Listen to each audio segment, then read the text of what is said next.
Okay guys, here we are in Phoenix, and this is where I live. The last video was in Seattle that I did on version 13 with a Model 3. Now we're in my brand new Model Y Premium with hardware 4, and we're running version 14.1.4. I'm really excited to show you this and just kind of like get into it. I've put in a few different points here for us to drive to. I will say version 14.1.1 was so buggy, but still very impressive. But it would swerve for like trash in the road, and it would do really weird things. This version's definitely more stable, but it's not without its issues. So let's get started. So with version 14, we just tap this button right here and we are off. Our first stop is going to be Costco. And with version 14, we have this new menu here where we can change our driving profile. Right now, I'm on standard and I'm getting yelled at by the car to pay attention. And I'm gonna put it in chill since we're in this residential neighborhood. So basically, sloth keeps the speed limit right at what it's posted at. So if it's 25 miles an hour, the car's gonna do 25 miles an hour. If you're in chill, it will sometimes go a little bit above that posted speed limit. Right now we're actually staying under it, which is interesting. But we probably shouldn't be going much faster on this type of road anyway. And then standard, I noticed it'll bring you about probably like, oh, here comes another juniper. Very nice. What was I even saying? With standard, you'll go between 5 and 10 miles an hour over the speed limit. And then of course we have hurry and Mad Max, which I don't use a whole lot, but Mad Max is definitely the speeder and the typical Phoenix driver, I would say, especially on the freeway. 20 miles an hour over the speed limit, constant lane changes. That's what Mad Max is going to get you. And so we can choose what we do at our destination too. So we can go right into the parking lot, find a parking spot. If there's a charger, we can tap charger. It will go to the charger and back in. Works really great for Tesla supercharging. And then curbside. So if you're an Uber driver, the car won't pull up, in a parking spot. So those are our different driving modes. Now here is an interesting thing that I've noticed right off the bat. So right here we have we were just in a 30 mile an hour zone, so it says 30 miles per hour here, but as soon as we cross this intersection and go onto this street right here, it's 40 miles an hour. But little bit of hesitation there, but the speed limit sign isn't until all the way up there. So we actually keep doing 30 miles an hour right here, even though now we're in a 40 mile an hour zone. Not the biggest deal, but I think it's something that should be probably fixed. We'll switch into standard here. And now that we've hit that speed limit sign, the car was able to read it, and now we're up to 40 miles an hour.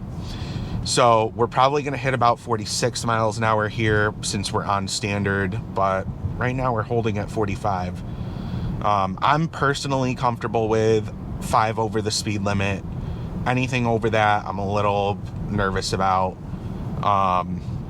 On these types of roads. On the freeway, it's a little bit of a different story, but on these, inner city streets, I like to only go 5 miles an hour over. So we're going to be turning into the Costco parking lot here. And we got a Model X on our left. Very nice. Love to see the Teslas. And we're going to make a right into Costco. Nice simple turn, and now we're gonna hunt for a parking spot, most likely. The pin for where the location is actually the front of the Costco, but I don't know if we'll actually make it to the front or if it's gonna choose a spot first. Now this is a busy evening. It's around 5:30 right now. Lots of people out doing their shopping, so this was a good time to come and test this. So it looks like it navigated to the point first, which is right here in front of the store. We've got this woman crossing here.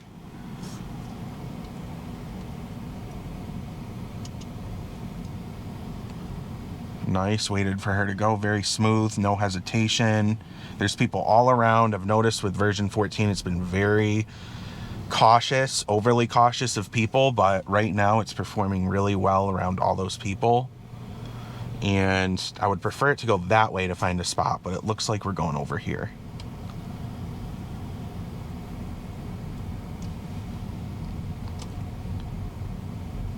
And let's see what we do. It looks like we're going to pick this spot right here. Now, sometimes it'll pull in forward, other times it'll back in. Looks like we're backing in this time. It would be really cool if we were able to choose our preference in that little menu. Now, it's interesting when it parks, it doesn't go into the parking stack. It kind of is, it's still in FSD. So you'd think it would go into the parking stack, but nope. And I notice, we're going to do it.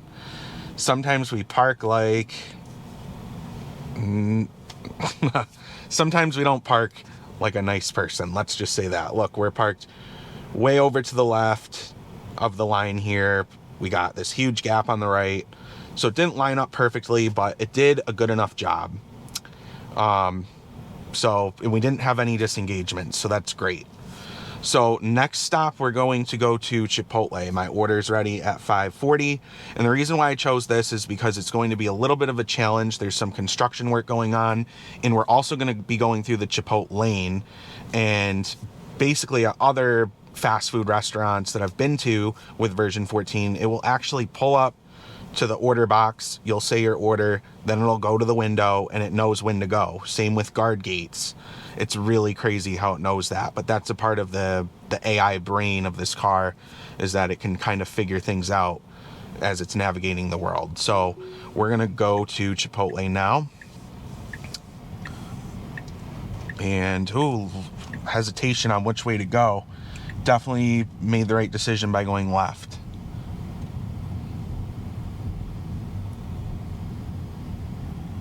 So notice on the ground back there it said stop, but there was no stop sign, so the car ignored that and it kept going. Interesting. And here we are in front of Costco again. There's people and all kinds of stuff going on. Notice how it didn't completely stop or hesitate too much that time. Wow.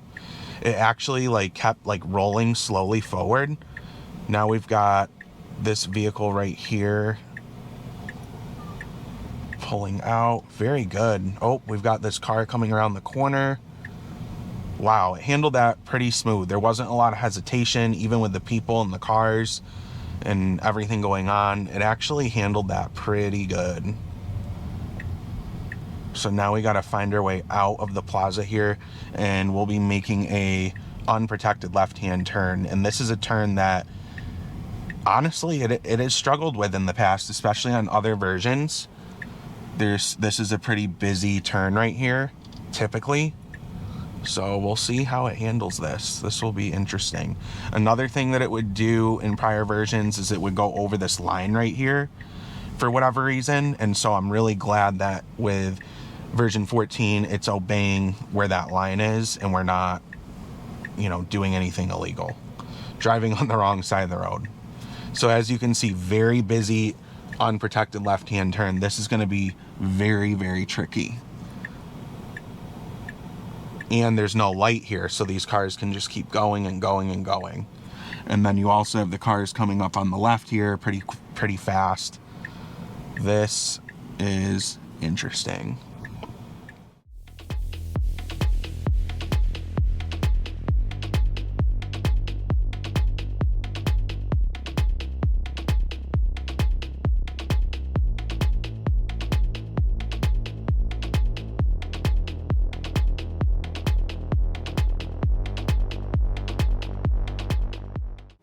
All right, we've been sitting here for a little while now.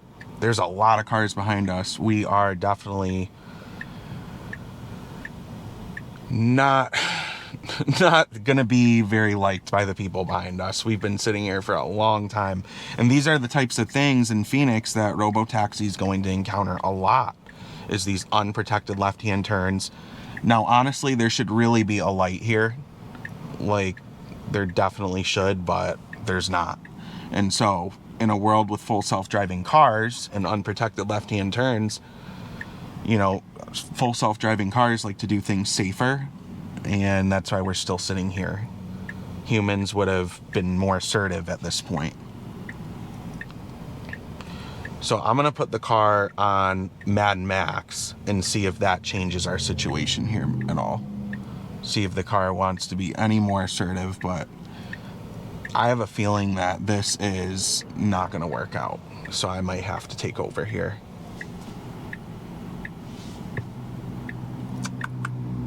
Bummer. All right, we're getting honked at. So that is our first disengagement. Honestly, the Tesla needs to be much more assertive in these situations, or else it's just not going to work at this unprotected left-hand turn. It's going to have to go a different way, because you can't have people waiting for 10 minutes. So, unfortunately, I had to take over. So now we're back. That was one disengagement. We're definitely going to pull it out of Mad Max. Not trying to get a speeding ticket. And here we go. Never like to take over. That is not a good look. So now we're on to Chipotle. And we'll see how it handles this one, because this one is definitely going to be a challenge as well. Not getting in per se, but really it'll be leaving Chipotle. That's the challenge because of the construction.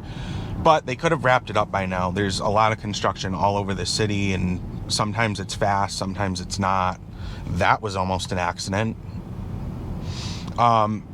Anyway, I think what Tesla could do for unprotected left-hand turns is to just simply have the car not make unprotected left-hand turns at times. Like, for example, at that type of intersection, or, you know, unprotected left-hand turn, it, you know, instead of going left, why don't we go right instead?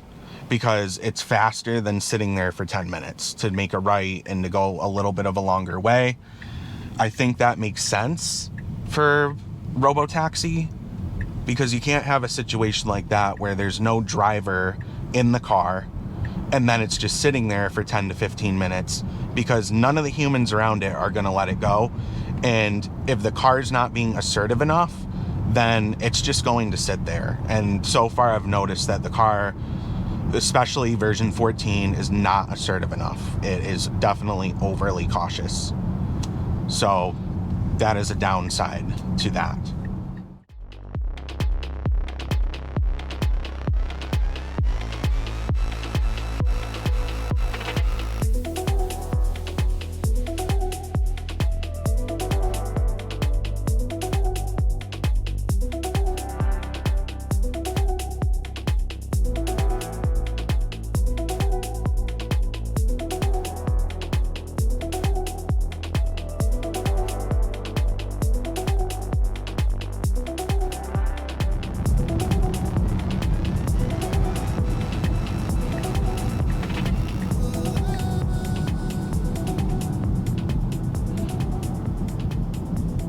Okay, so if you guys just noticed that, it was about to get into the right lane, but then it realized that it shouldn't do that. I mean, it totally could. It would have to go down a little bit and make a U-turn, but totally better to go straight here and to turn right into the Chipotle. Now for this, I have it set up as parking lot right now. We'll see what decision it makes. Normally it goes for the drive-through. It just normally does that, and I notice it does that at a lot of fast food restaurants. It'll just do the drive-through. So I'm hoping that that's the decision it makes here, is to go into the drive-through to see if it'll pull up to the window, allow me to roll it down, grab the food, and then as soon as I roll up the window, see if it, you know, just pulls forward by itself. Now, I may have to take over, because in the past, including on version 14, it's wanted to loop right back into the drive-thru after leaving the drive-thru. Don't understand that, but let's see what it does. So we're about to pull in.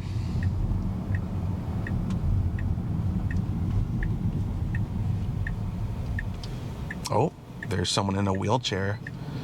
Gosh, I didn't even see them. Thank goodness I'm in FSD, because honestly, they were so low. Okay, so we're not going through the drive-thru, unfortunately.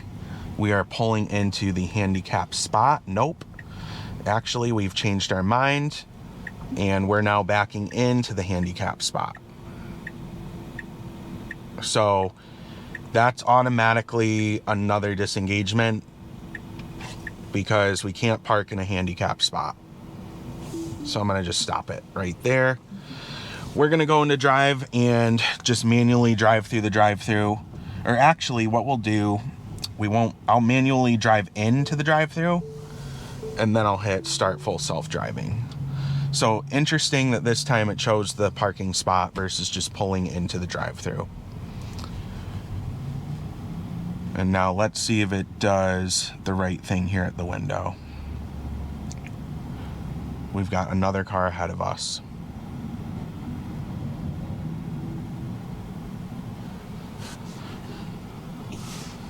All right, we're gonna pull up to the window. I'm gonna roll my window down.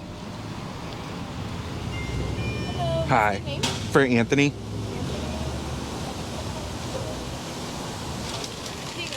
Thank you. Have a good day. You too.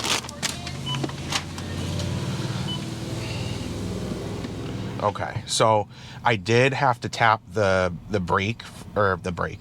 accelerator for it to start moving, but it did stop at that window completely by itself, which is so cool. I mean, that is awesome. Like, I didn't have to hit the brake or anything, it just knew. Now, the construction's still going on here, but before it was totally blocked here, and we'd have to go right, and then we'd have to find, like, another left to go around it, and now there's an opening here, so now we can just pull into the opening and make our unprotected left turn, which this should be able to do. Yep. Very good. So it did that unprotected left-hand turn very good, and I'm really happy about that, because I thought there might be a chance that I'd have to disengage, but it handled it.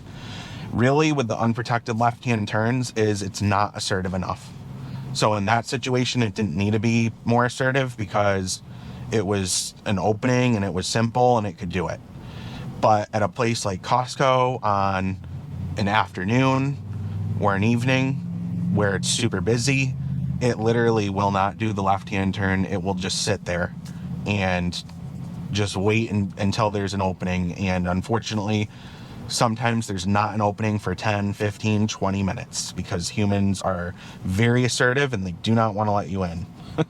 So that is the challenge in a world full of human drivers. In the future, of course, I think this will be different, because most of the cars will be, fully autonomous, and they'll be communicating with each other. But in these initial stages here, I think there has to be like a workaround, like I was talking about earlier. But I don't want to beat a dead horse. I've talked about that, and after the Costco thing.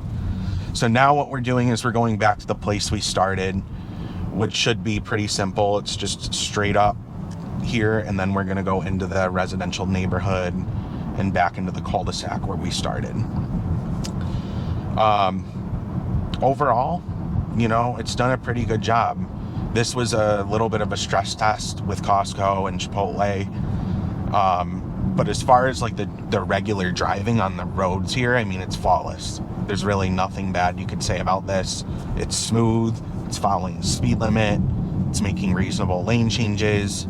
It's not swerving for shadows or, drains in the road like it was in version 14.1.1. It's definitely handling things a lot better.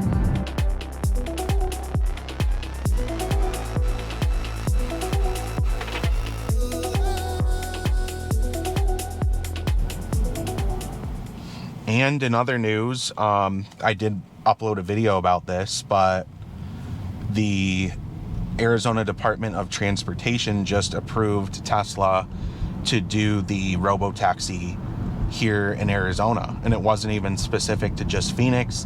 It was a blanket allowance throughout the entire state. And so there still needs to be a safety driver in the car. I don't know whether they need to be in the driver's seat, but I'm pretty sure they can just be in the passenger seat. So that is very exciting, and it's one step closer to the removal of the safety driver in the car. I do think that with other versions of 14, like 14.2 for example, I could see us getting to the point where you won't need someone in the car. And it looks like we're turning here. I thought we were turning up further, but that's okay. There's a performance Model 3 right there. Pretty cool.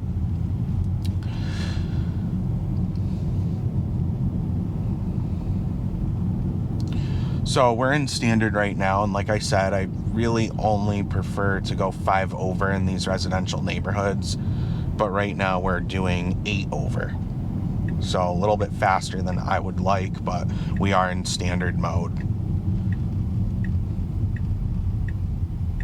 I think using the scroll wheel here, I'm going to knock it down to chill. Just because it's dark, there's kids playing. I have no doubt FSD would see kids or anything coming out. I mean, it really, especially I've noticed between my hardware 3 Model 3 and my hardware 4 Model Y, the hardware 4 can definitely see a lot further. Like when there's a lane closure and there's that arrow, it'll get over a lot sooner than the Model 3 with hardware 3 would get over. Hardware 3 just couldn't see that far ahead, and it would often get over a little bit too late. And unfortunately, I think that is just a limitation of the hardware. We got a jogger here in darker clothing. The car did get over a little bit for him, and it rolls right through into this intersection. There's no stop sign, so that was perfect. And yeah, I think that's that. Honestly, I don't really know what else to say. We're pretty much done. We're coming up here to the end of this cul-de-sac where we will be done, and it wants to park in a random driveway. So I'm going to pick curbside because we don't want to pull into some random driveway.